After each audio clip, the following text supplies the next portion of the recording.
But took that time to pray and fast and seek his face concerning my husband's answer to what I was going to bring to him. And when I got the courage to do that, he said, why not?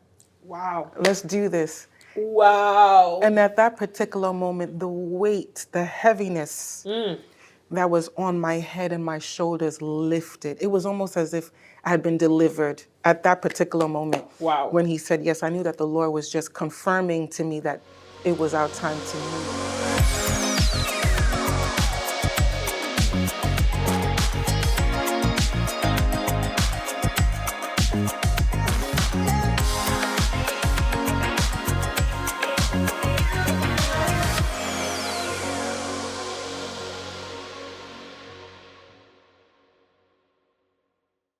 Well, welcome back, everyone. This is another episode here, and we have the beautiful Mrs. Yetunde Oso with us today.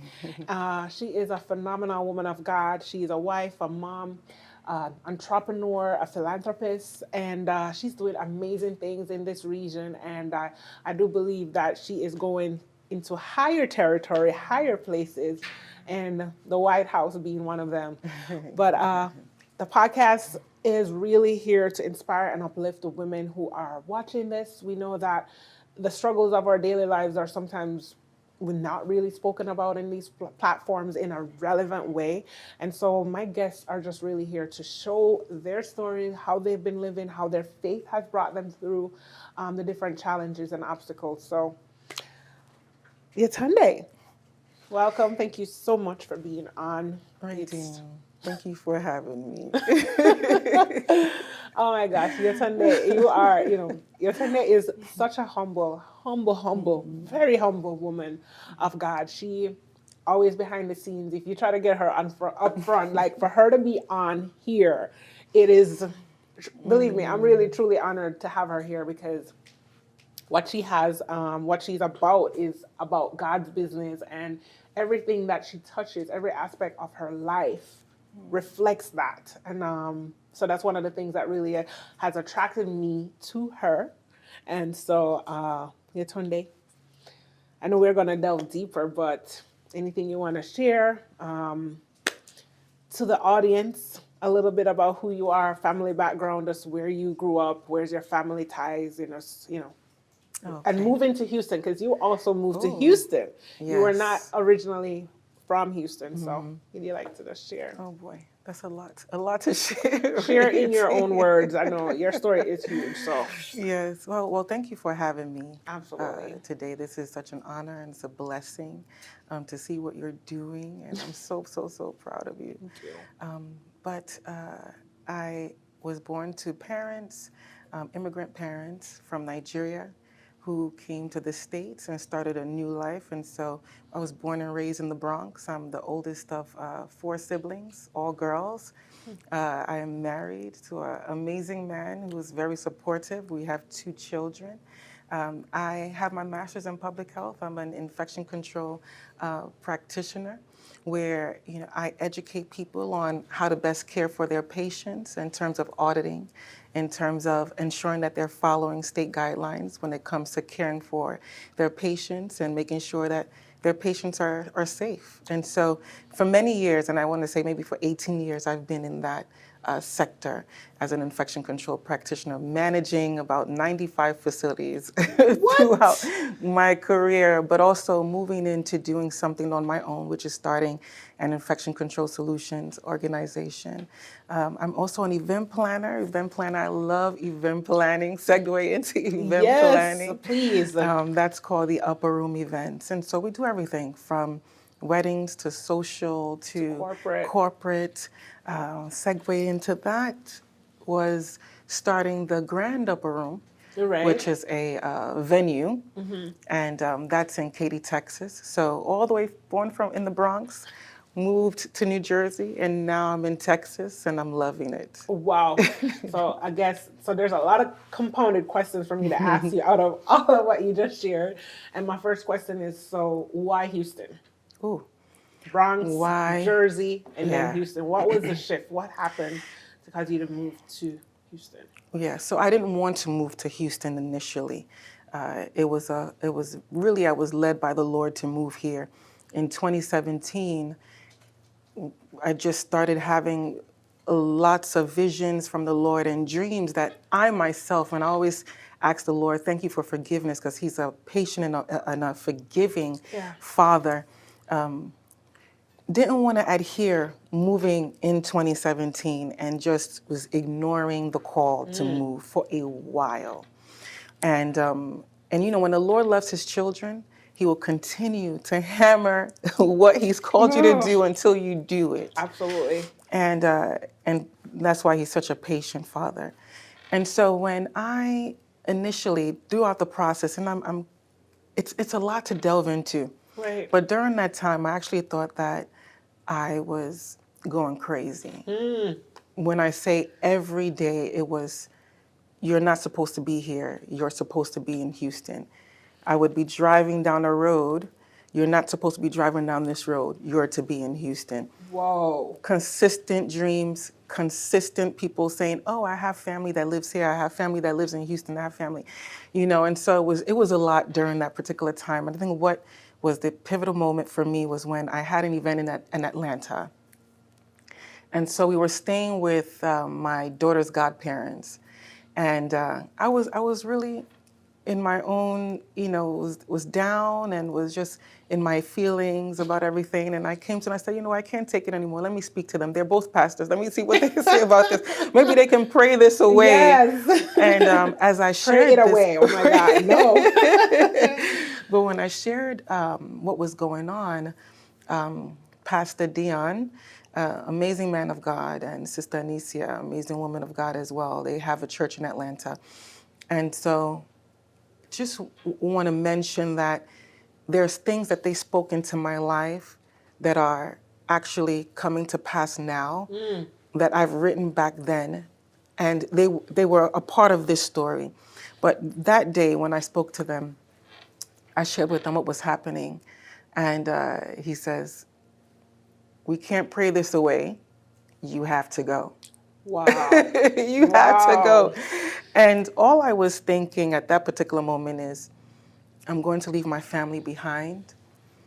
God has allowed me to leave a 9-to-5 to fully start and work on the event planning business. How was that going to work? I'm leaving all of these behind. My parents are elderly. My sisters are still here. What's going to happen? And I'm the oldest of 4, mind you. So as a Nigerian, born and raised in New York, but still have the culture, being the oldest is, a lot of responsibility. With that comes some responsibility of ensuring that your family is okay. And so that was what was on my mind at that particular moment. But I said, Lord, if this is what you want us to do, you've been telling this, and been leading me this way for so long, I'll just pray and fast. I'll take this week to pray and fast. And if my husband says yes, I know it's you. Now, if he says no, Lord, then you're just going to have to change his mind. Because I still know it's you. But took that time to pray and fast and seek his face concerning my husband's answer to what I was going to bring to him. And when I got the courage to do that, he said, why not? Wow. Let's do this. Wow. And at that particular moment, the weight, the heaviness that was on my head and my shoulders lifted. It was almost as if I had been delivered at that particular moment. Wow. When he said yes, I knew that the Lord was just confirming to me that it was our time to move. And so it was hard. It was a hard process having to leave family behind, but it was an Abraham moment. I knew it was time to go and be obedient to what God has called us to do. But God, throughout the entire process, he's been showing us that we're here and we need to be here for a particular purpose. We're still working that out. We're still looking to see what God has in store for us. The Bible says where there's life, there's hope. Yes. So whatever God has for us, we'll do. But it's just, God has been so faithful. I'll just give a quick story before you say Please.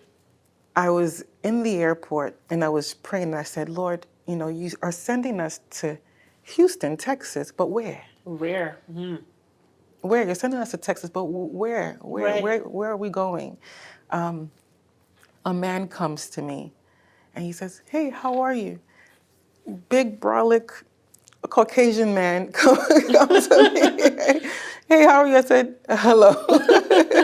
And mind you, born and raised in New York in the Bronx, we were not that friendly. Right. Even though Texas has changed me. But Texas is so diverse, so definitely.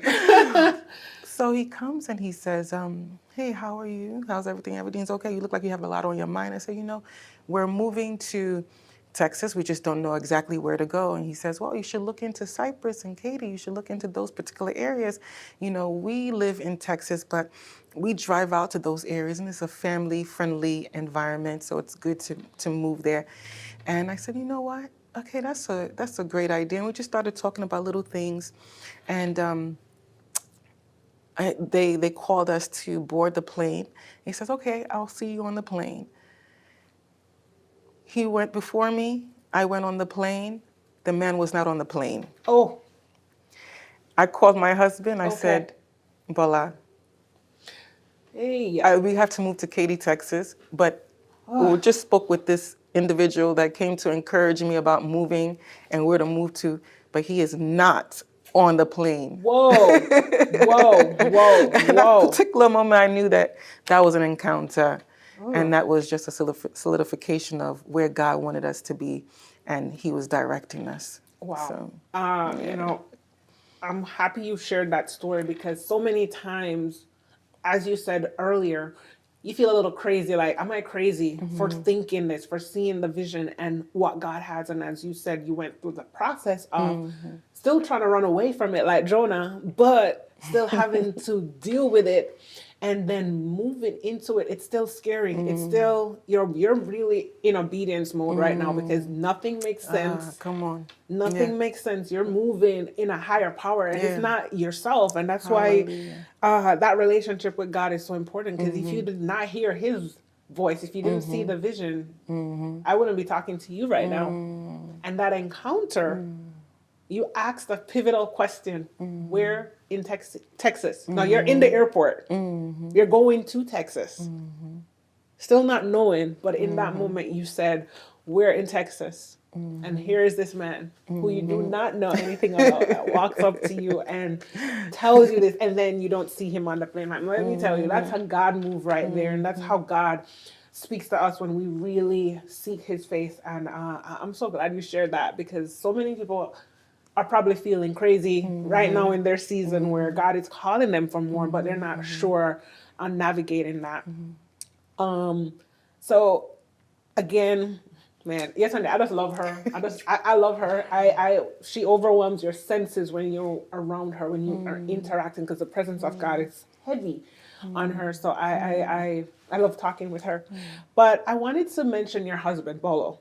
Now, you've been married 19 years, and you said something as well that was really transformative for me in my mind, is because sometimes the men don't always get the biggest shout outs for the support that they provide. And just to make a decision like that, to move and to say, yes, why not? How has your marriage, how has your husband played a pivotal role in everything that you're doing in this season and continuing to do? All the roads navigated, what is, and you can always shout him out too and give him his kudos, because I'm all about that. Like, let's rain on them and honor them, because they're doing an amazing job. He is. Well, shout out to Mr. Bola Oshofusan for being an amazing man, an amazing father, an amazing husband. He has been extremely supportive. I would say that if it wasn't for the Lord bringing him in my life and making there be a divine connection, because a divine connection happened even before we married. And so what is that divine connection? Because you had me there. The divine connection was just me asking the Lord to bring forth a man that will love me for me, and that would be a pivotal individual in my life, and that will lead our home. And so marrying and meeting, I won't even say marrying just yet at that particular moment, but meeting him, I want to say was a divine connection, because on the day of, I want to say maybe a couple of days before my 27th birthday, it's the 25th or 25th birthday, I said, Lord, I want to meet who you have for me. Okay. Make there I need to talk to God like that. Okay. Yes. And I wrote out specifically who and how, and Lord, just ensure that this is the person that you have for me, but someone who loves you, but someone who also will love me from me. And I said, it has to be on my 25th birthday, 12 o'clock, strike midnight. What? I must meet. Okay, I'm taking notes here. Okay, got it. But it so happened that I was having a get together with friends, and a close family member brought him to the occasion, and, met him 12 o'clock.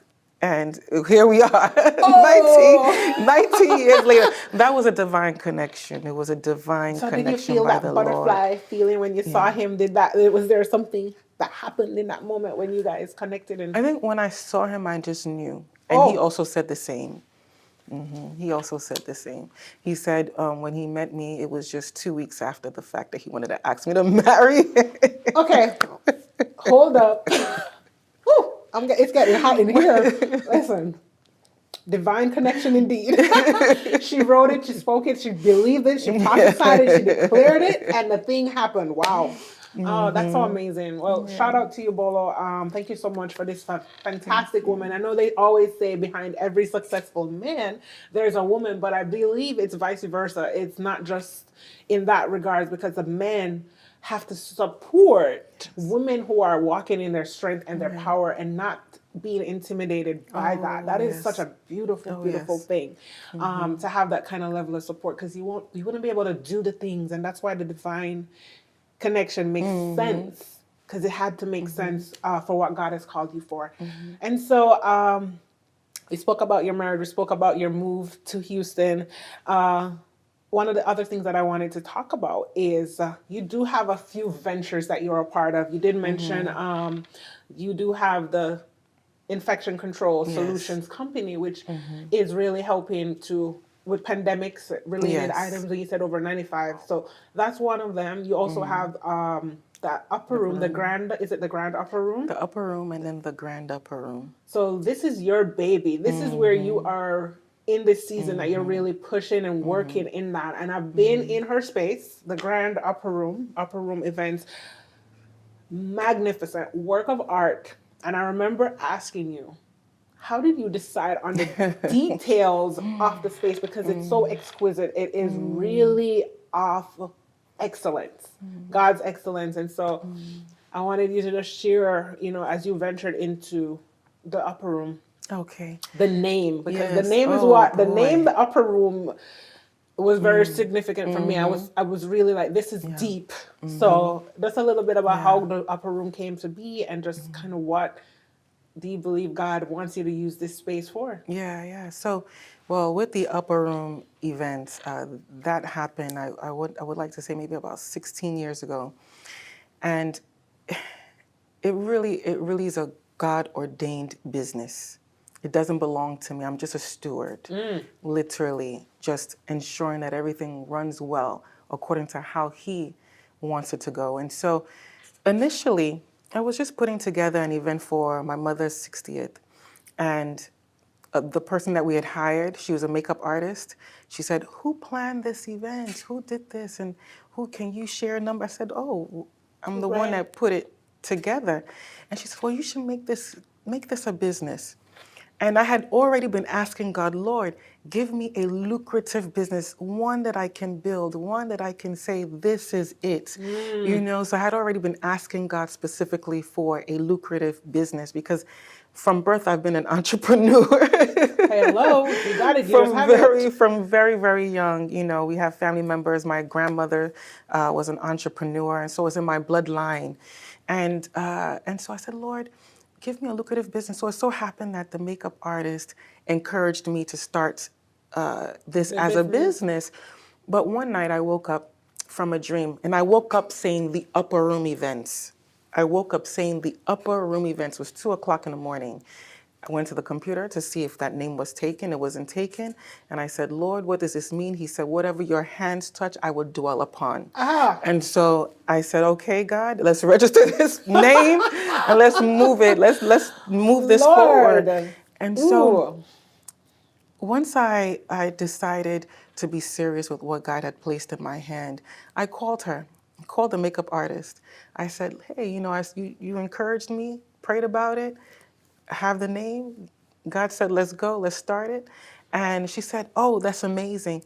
So from that makeup artist, she introduced me into the social event industry.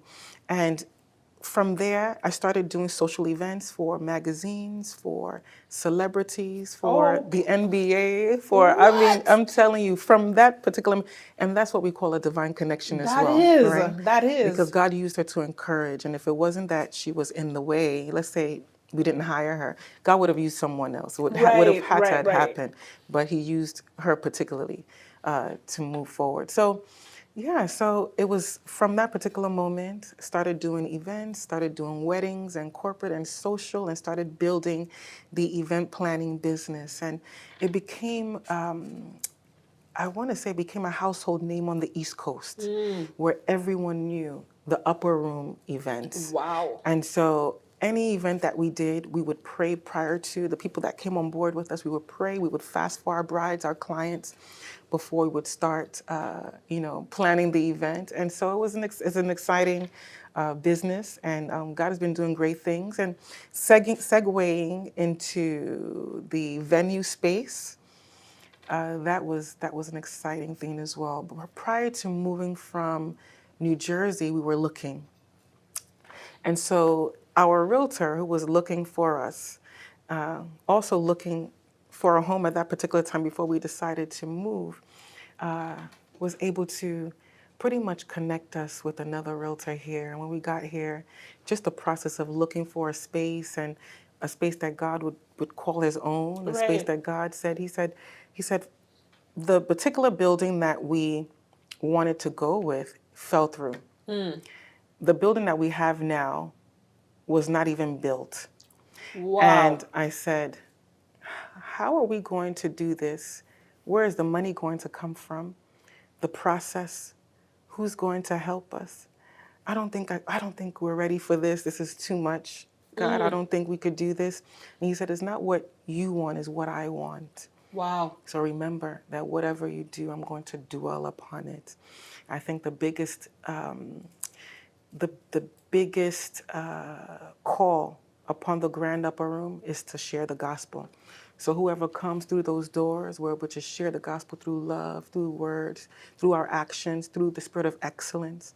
And so I believe God is doing something through that building. We just started. It's just been maybe about 6 months in doing the grand upper room, but I know God is doing more.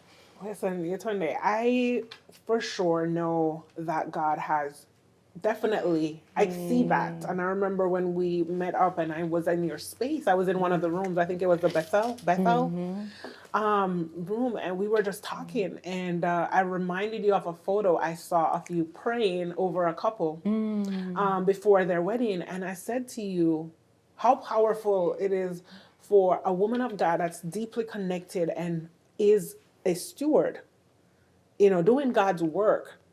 Those people, everyone that walks through that door and comes in there for an event, they have an opportunity to have a divine encounter through you, because what God is using you for in that space. And because, as you said, it's still a process of what He wants to fully do. But I know, because I can say for me personally, we connected in a divine way, a very divine way. I still don't even understand how we connected. I just know for sure that while I was on my way to Texas, that you popped up somewhere in my feed. Like, I don't even know how you happened. And I saw you and I was Googling, and the events is what I saw that you were doing. And I was like, oh, I think I want to be a part of, one of these events. It was a entrepreneur experience Yes. event. And so I just messaged you and didn't know you at all. And I think I just struck up a conversation. We had a phone call. We shared our stories of me moving to Texas and the God move that got me here. And you invited me.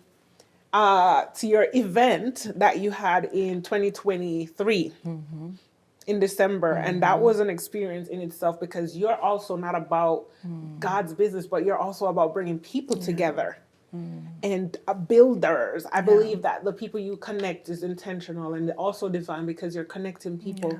From that event, I've been new to Texas, being new to Texas. From that event, I've had a few people who I've stayed connected with, Awesome. built relationships with. And so that was so I just wanted you to just share a little bit about the entrepreneur experience and just what your thoughts are. But we're going to take a quick break. We're going to come back and we'll talk a little bit more with Mrs. Yetunde Oso, my honored guest. I'm so honored to have her on. See you in a few.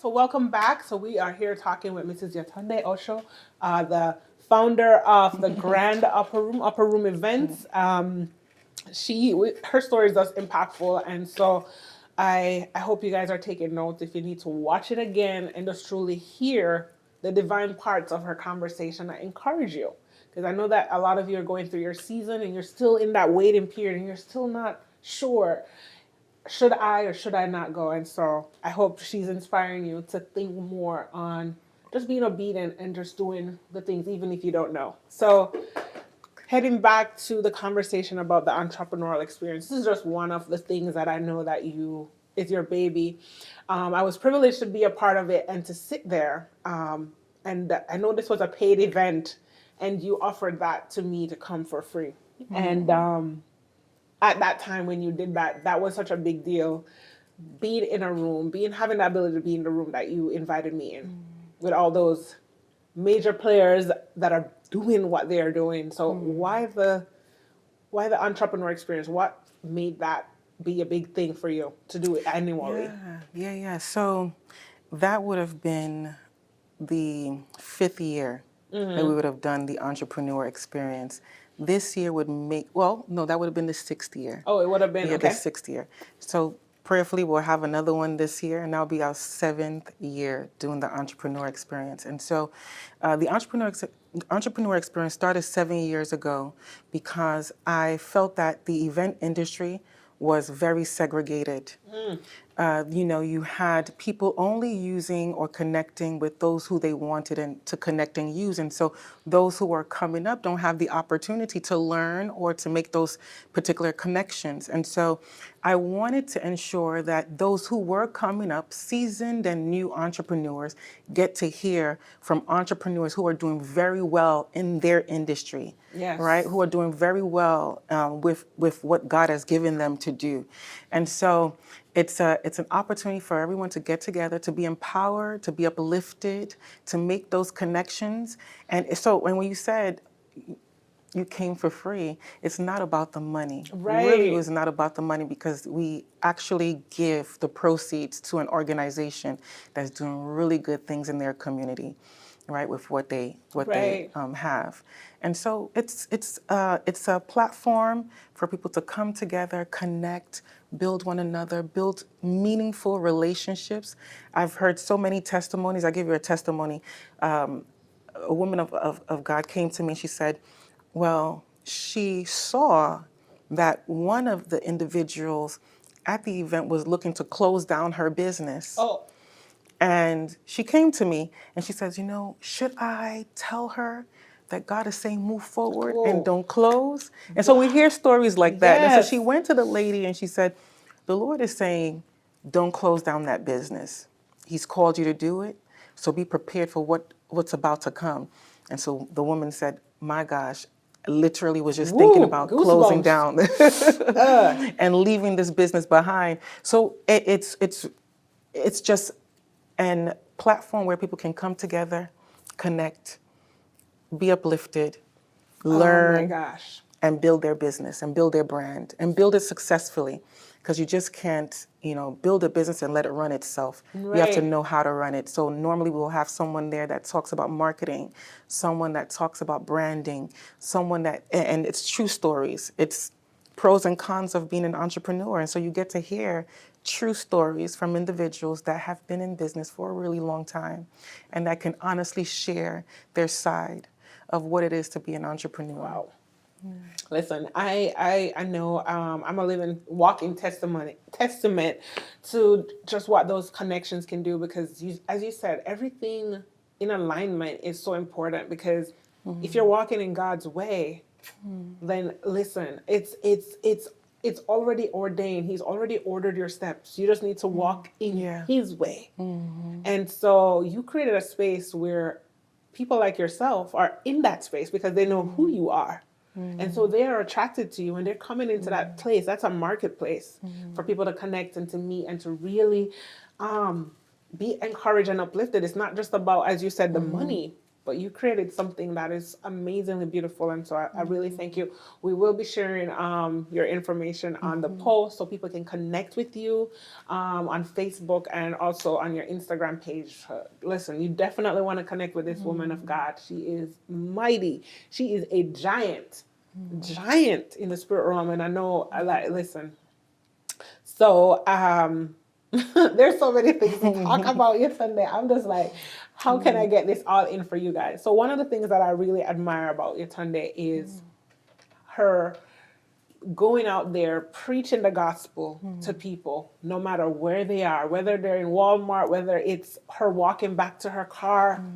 And so I just wanted to, a lot of people I think are worried about how things look or people perceive things to be, because you're a woman who has a lot of influence. You are out there, you have a successful, thriving business, and so sometimes people get so caught up with themselves that they forget that, you know what, I'm not too big that I can't pray for this person. And so she shares on her Facebook page all the time different encounters that she has with people. And so just to share a little bit more about your work as an evangelist in the kingdom of God, like what is it that motivates you when you see people? What is your passion and mission? Oh, when I see people, I see souls, right? I see what God sees.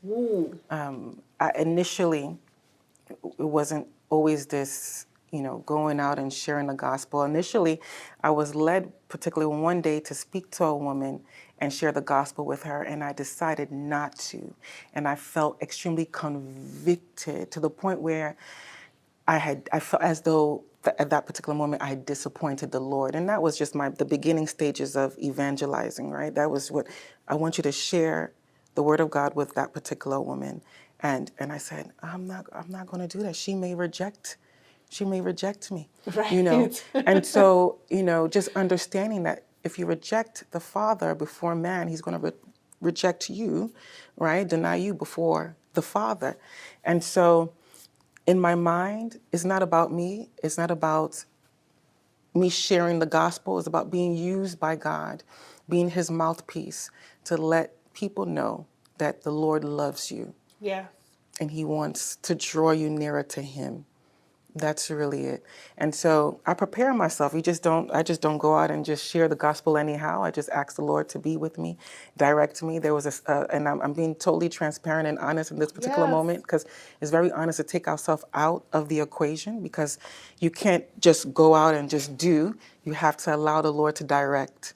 And so there was a particular moment where the Lord said, go to Burlington Coat Factory. And so I got up and I went to Burlington Coat Factory, but I didn't pray before going. And as I was going into the store, I felt a heavy conviction, like, who do you think you are? Who do you think you are? Do you think that you can save?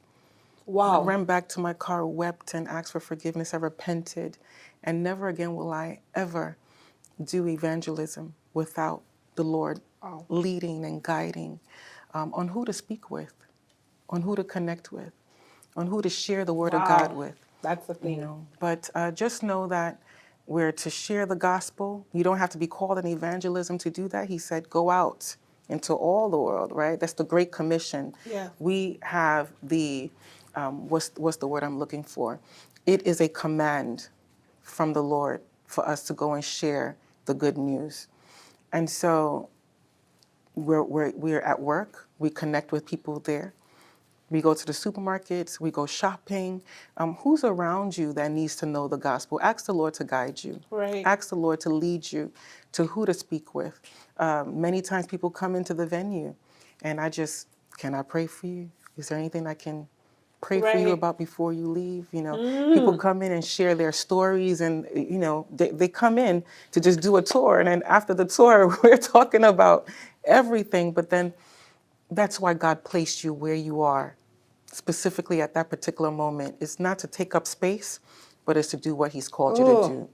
hey, Yeah. Yetunde, listen, you know, and that's the whole thing is, as you're talking, I'm being encouraged and I'm being inspired because self has to die so that Yeah. God can come in and pour into Yeah. us what it is that He wants us to do. And a lot of Yes. times those lines get crossed or blurred, and it's a process. It's not a perfect world. And I love that you are Yeah. transparent in just sharing that, hey, I felt really convicted, but Yeah. God had to be like, hey, who do Yes. you think you are? Right. This is not about you. I'm using you, and we're just really Come on. vessels being used. And so I thank you for really saying that. Before we came on here, I said, God, I want this to be a Holy Spirit led podcast where, people are getting something, not just hearing about all the success and everything that you're doing, but the main essence is really to bring back God into the homes, into the minds, into the Yes. living rooms, into the workplace, into the cars, into the Yeah. spaces that people are going into. Because you know what? We know the struggles of life, but how we react, how we respond to it, and how we communicate with God is so important. Is really having that relationship. So I'm truly, truly inspired again. All over. I love this. I could talk to this woman forever. She just has so much knowledge, so much wisdom, and so much truth. She's very authentic in everything that she does. And you can definitely know God's hand is on everything that she is touching, even in the interactions. So, as we're going into wrap up mode, I did want you to share a little bit about your philanthropic Pray Now, the business that you do have, which is to help eradicate poverty and spread the word. Yes. Would you like Yes. to just share a little bit So about how we can get connected and help yes. in that aspect with what you're doing? Yes, it's along the lines of evangelism as well, but it's really just to ensure that we're doing more for those that can help themselves. We go out and we feed the homeless. We go out and we give as much as we can to those who are really, Right. struggling in different areas of their life. And more so is not only are we helping them, but we're also sharing the gospel. We're also giving them the love of Christ through what we give them, through the love that we share. And so this pretty much, if anyone wants to be a part of that, they just have to go on to Pray Now, which is on Instagram. We don't have a website yet. It's a nonprofit, it's a 501c3. We're still building it. It's still new. And so that's what we're doing with that particular organization. And are you looking for any particular partners to partner with as you build the nonprofit out and get more resources to people?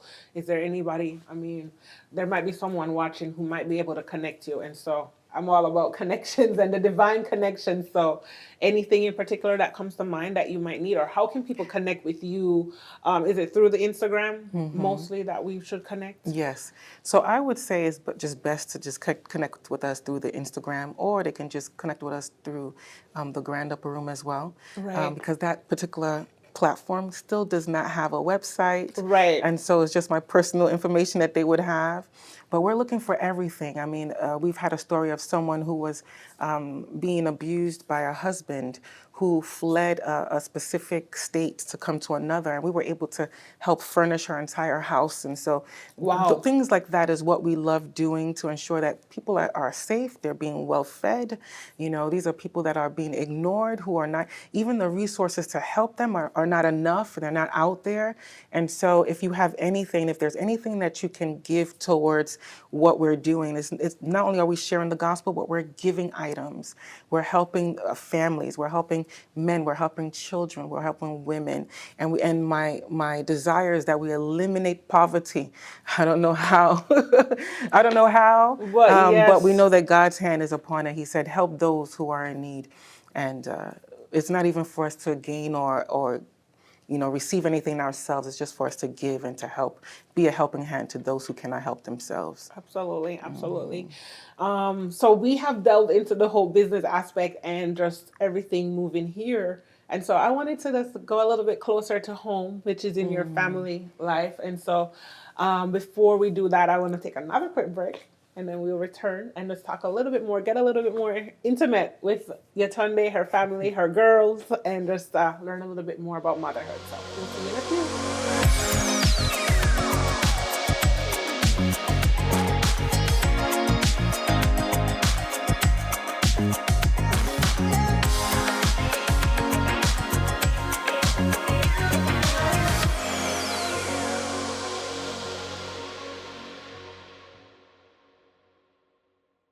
All right, well, welcome back. We are here talking to Mrs. Yetunde Oso, the founder of the Grand UpperRoom. She is a woman of God, and as you can tell, if you've been watching, I hope you've been inspired. So, as I said before the break, we wanted to delve a little bit into motherhood. Yetunde, you have two beautiful I have a boy and and a a boy and a girl. girl. I'm sorry, that's my yes, a boy and a girl. How has motherhood been for you doing all of this? Because this is also another hat that you wear: wife, mom, entrepreneur, evangelizing, the nonprofit, Grand Upper Room. How do you do it all? What's motherhood been like for you? Oh, motherhood is a blessing. I have a prince, his name, and I have a princess, but she's 16 and my son is 14. And they have been a blessing to me. I was told I couldn't have children, when before my husband and I even got married, there's a part where I was afraid to even become his wife, even though I knew that this is who God was going to divinely connect me to, because I thought I wouldn't be able to provide children. And so as in our culture, Nigerian culture, African culture, it's imperative that you bear children, and they'll ask you, what's going on? What's wrong with you? They get in your when are you space. going to bring children? And so that was one of the fears that I had. And so I spoke to my husband about it, and he said, it's not about if we don't have children, we don't have children, but I love you. And Oh, so we're going to move forward with our marriage. And if it's so you just were us, it's upfront. just us. We're very upfront about it. And God is so good that he turned that situation around for me. And I went from being barren to being a mother of two. The doctors could not believe that I even became pregnant with the one. In fact, when I realized that I was pregnant, I had seen the doctor maybe like 2 weeks prior to, went on a Christian women's retreat. And a mother there, she says, no, this is pregnancy. I said, no, it can't be. They didn't see anything. I'm sick, it's Right? cold, it's flu. She says, no, I have 5 children and this is a pregnant woman that I see before me. So when it tested positive. I called my doctor. Of course, she said, this is impossible. I saw you, we Not did the with God. ultrasound. She said, come in, when you come back, come in and we'll test you again. Mind you, I was 3 months pregnant. She didn't see the pregnancy. Okay. She didn't see the pregnancy. And so 3 God months. allowed me to be a mother. He allowed me to be a mother, and I take it as a blessing. I take it as an honor.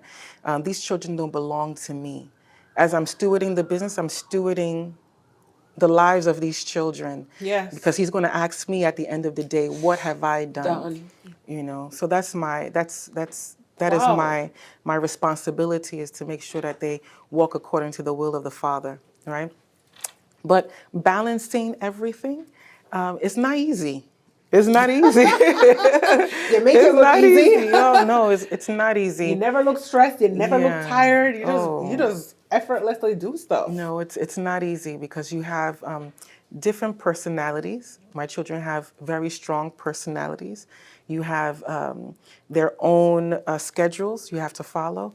Then you still have to to work on this business. You still have to work on being a wife. You still have to work on being a daughter to elderly parents. And so it's a lot of responsibility. And so it's just the strength of the Lord. You know, Lord, help me, because as humans, we can't do it on our own. Right. And we don't have the power to do it. So only God can allow us to move forward with the responsibilities that he's given us.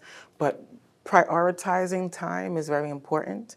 And so I prioritize family time, try to carve time out of the schedule to make sure that I have time to give Right. to our children. And then speaking to them consistently and uplifting them, praying for them, anointing them, guiding them, being a listening ear. You know, this generation is totally different than how I grew up. Right. My generation was extremely tough. Right. Can't tell us nothing. That's true. You know, but the generation of today is totally different, where there's a lot of cell phones and, you know, technology. No connection. Yeah, and so just getting them disconnected from those things to create that particular time to love on each other and build each other up is important to me. Wow, awesome. Yeah. I love it. I love it, Yetunde. Your story is literally 2 episode, 3 episode, but I just want to give honor to this woman of God, because she has not only been doing her thing in all these aspects, but she also been recognized. She's been collaborating. You did a collaboration with the assistant mayor of Texas. You also have been featured in a couple magazines, especially for wedding season. She has an amazing suite for the brides. And so if you're thinking about your events, definitely I recommend checking out the Upper Room for your space. So as we wrap up, I normally like to do a little fun segment just to, get the people knowing a lot. So this is just 2 questions I have for you. What is your favorite African dish to make? My favorite African dish to make. Do you cook at home? Yes. Okay, that's the first thing. Okay, so what's your Yes. favorite African dish? Maybe not to make, but to eat. Okay, what is that? I love jollof rice. Jollof rice. What is jollof rice? Jollof rice is a red rice, almost like a stew-based rice. So if you have not tried it, you have to try it. Okay. And please don't try the other cultural rice. Our rice, Nigerian rice, is the best. Okay, so I need to go to the There's a Wazobia joke. market. Okay, there's just a joke between Ghana and Nigerian. Uh-huh. The Nigerian jollof is the best. Okay, Nigerian jollof is the best. Heard that? Sorry, my Ghanaian people. Awesome. Well, definitely gonna be trying jollof rice, so you have to recommend, or when you cook next time, Yes. you gotta invite me over. And so my second question, you said something before we actually started recording about the process. How do you handle the process? The process of James, help me out here. James had asked you a question, our camera and videographer, before we started about what process, just to describe a process that you go through. Praying for our kids. Right, yes. So you had mentioned about one of the process that you did with your kids, which was so beautiful, and I wanted you to share. Could you share with us? Yes. So the process of, so what I do with my children every morning is when they come into the room, I tell them who God has called them to be. And I pray for them, and I pray that they have a beautiful day, and I let them know that I love them. So that's what we do pretty much every morning. If they don't come into my room that morning, they know it's trouble. I'll be texting them. What's going on? Where are you? Where are you? Come. Yeah, but that is what I do consistently every day. I love it. Yeah. I hope you guys take away. And then one last question. What is your perfect date night with your hubby? What would you do? What's your perfect date night? So I'm a very simple individual. Okay. It's just time spent. Time spent. Time spent. So we watch a movie, put on a movie at night, have ice cream, and just enjoy a movie and enjoy each other. You don't have to spend $1,000. Hey, somebody needed to hear that. You don't need to spend $1,000. Oh my God. Well, thank you so much, Yetunde, for just being here, for sharing all your amazing stories. And as I said, if you want to connect with her, definitely just look at our links on this podcast and just connect. Be a light to someone else and take from this that connections, divine connections especially, are something that you don't want to miss out on that opportunity. So get connected with God, really develop that stronger relationship with him. Just start talking to him. You know, there's no science about how you talk to God. You talk to God in your own natural way, and just start, you know, surrounding yourself with people, a community that supports the faith that you are in, and also just helping you navigate that. So thank you again. It was Thank you such a for pleasure having me. to have you on. Thank you so much. All right. Well, we'll see you on the next episode. Bye. Okay.